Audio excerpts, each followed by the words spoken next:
ನಮಸ್ಕಾರ.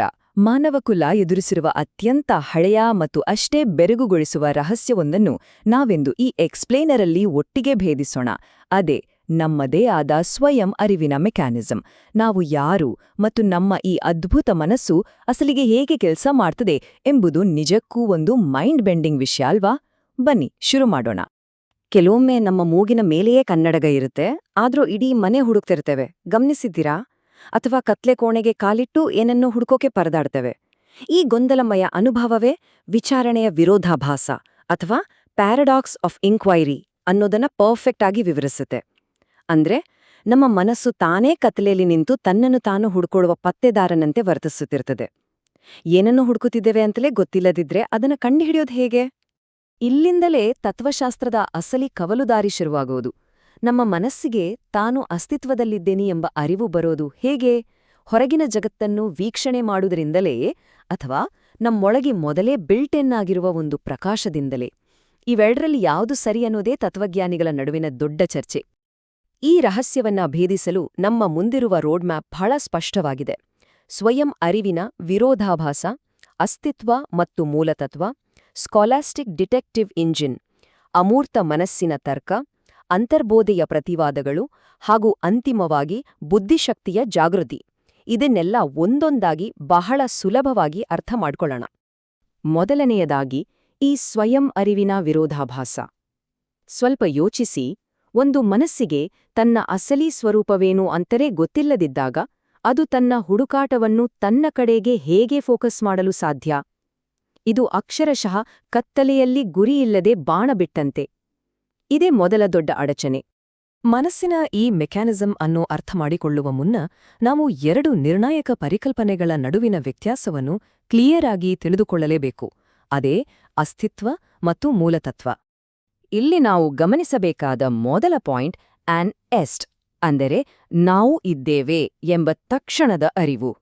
ಉದಾಹರಣೆಗೆ, ನಡೀತಾ ಇರ್ಬೇಕಾದ್ರೆ ಕಾಲಿಗೆ ಕಲ್ಲು ತಾಗಿದ್ರೆ ಆಹಾ ಅಂತ ನೋವಾಗುತ್ತಲ್ಲ, ಆ ನೋವು ಕ್ಷಣ ಮಾತ್ರದಲ್ಲಿ ನಮ್ಮ ಅಸ್ತಿತ್ವವನ್ನು ಗ್ಯಾರಂಟಿ ಮಾಡ್ತದೆ. ಇದಕ್ಕಾಗಿ ನಾವು ಕುಳಿತು ಲೆಕ್ಕಾಚಾರ ಹಾಕುವ ಅಗತ್ಯವೇ ಇಲ್ಲ. ಆದ್ರೆ ಕ್ವಿಡ್ ಎಸ್ಟ್ ಹಾಗಿಲ್ಲ. ನಾವು ಏನು, ನಮ್ಮ ಮೂಲತತ್ವ ಅಥವಾ ಎಸೆನ್ಸ್ ಏನು ಅಂತ ತಿಳಿಯುವುದು ಅಷ್ಟು ಆಟೋಮ್ಯಾಟಿಕ್ ಅಲ್ಲ. ಇಲ್ಲಿ ನಾವು ನಿಜವಾದ ಫಿಲಸಾಫಿಕಲ್ ಡಿಟೆಕ್ಟಿವ್ ಆಗಿ ಸಿಕ್ಕ ಸುಳಿವುಗಳನ್ನು ಇಟ್ಕೊಂಡು ರಿವರ್ಸ್ ಎಂಜಿನಿಯರಿಂಗ್ ಮಾಡಬೇಕಾಗತ್ತೆ. ಇಲ್ಲಿಗೆ ಸ್ಕೊಲಾಸ್ಟಿಕ್ ವಿಧಾನ ಎಂಟ್ರಿ ಕೊಡುತ್ತೆ. ಥಾಮಸ್ ಅಕ್ವೆನಾಸ್ ಅವರಂಥ ದಿಗ್ಗಜ ಚಿಂತಕರು ಏನ್ ಹೇಳ್ತಾರೆ ಅಂದ್ರೆ, ಹುಟ್ಟಿದಾಗ ನಮ್ಮ ಮನಸ್ಸು ಸಂಪೂರ್ಣವಾಗಿ ಖಾಲಿ ಹಾಳೆಯಂತೆ ಇರುತ್ತೆ.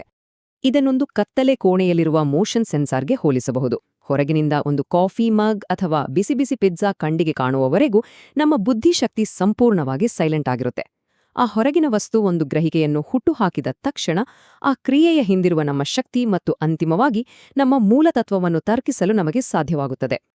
ಈ ಜ್ಞಾನಮೀಮಾಂಸೆಯ ಸರಪಳಿ ಕೆಲಸ ಮಾಡುವ ರೀತಿಯೇ ಅದ್ಭುತ ಅಲ್ವಾ?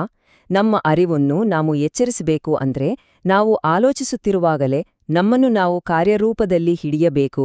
ಅಂದ್ರೆ ಹೊರಗಿನ ಪ್ರಪಂಚದ ಸಂಪರ್ಕವಿಲ್ಲದೆ ನಮ್ಮನ್ನು ನಾವು ಅರಿಯುವುದು ಅಸಾಧ್ಯ ಅಂತ ಇದು ಸಾಬೀತುಪಡಿಸುತ್ತೆ. ಒಮ್ಮೆ ಈ ಮೋಷನ್ ಸೆನ್ಸಾರ್ ಆಕ್ಟಿವೇಟ್ ಆಯಿತು ಅಂದ್ಕೊಳ್ಳಿ, ಮುಂದೇನು?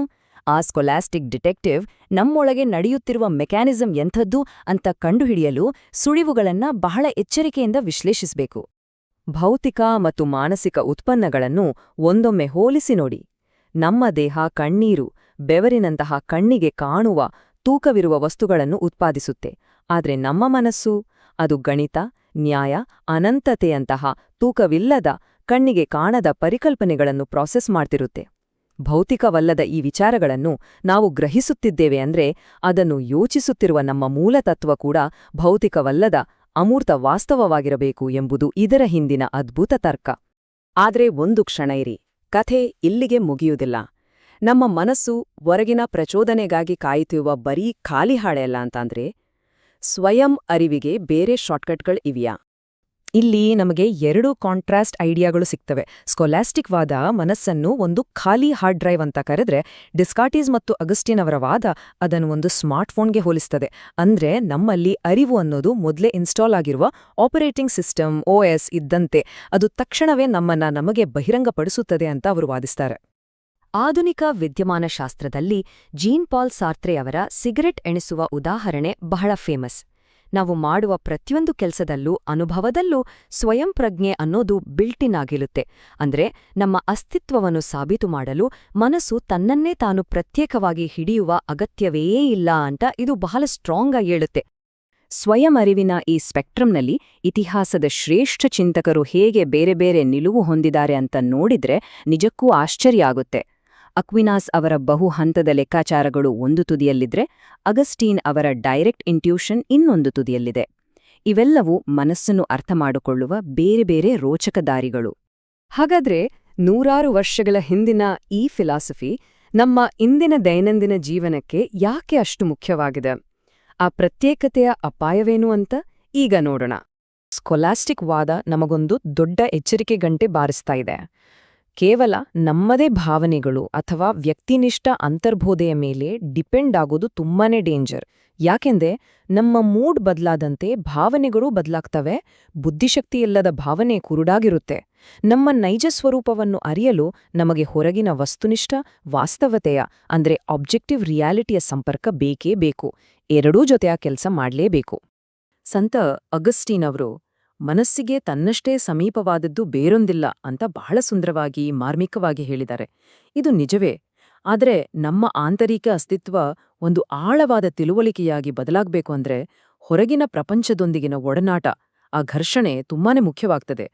ಬರೀ ನಮ್ಮೊಳಗೆ ನಾವು ಕಳೆದುಹೋದ್ರೆ ಸಾಲ್ದು. ಈ ಎಕ್ಸ್ಪ್ಲೇನರ್ನ ಕೊನೆಯಲ್ಲಿ ನಾವೆಲ್ಲರೂ ಯೋಚಿಸಬೇಕಾದ ಒಂದು ಮುಖ್ಯವಾದ ಪ್ರಶ್ನೆ ಇದೆ.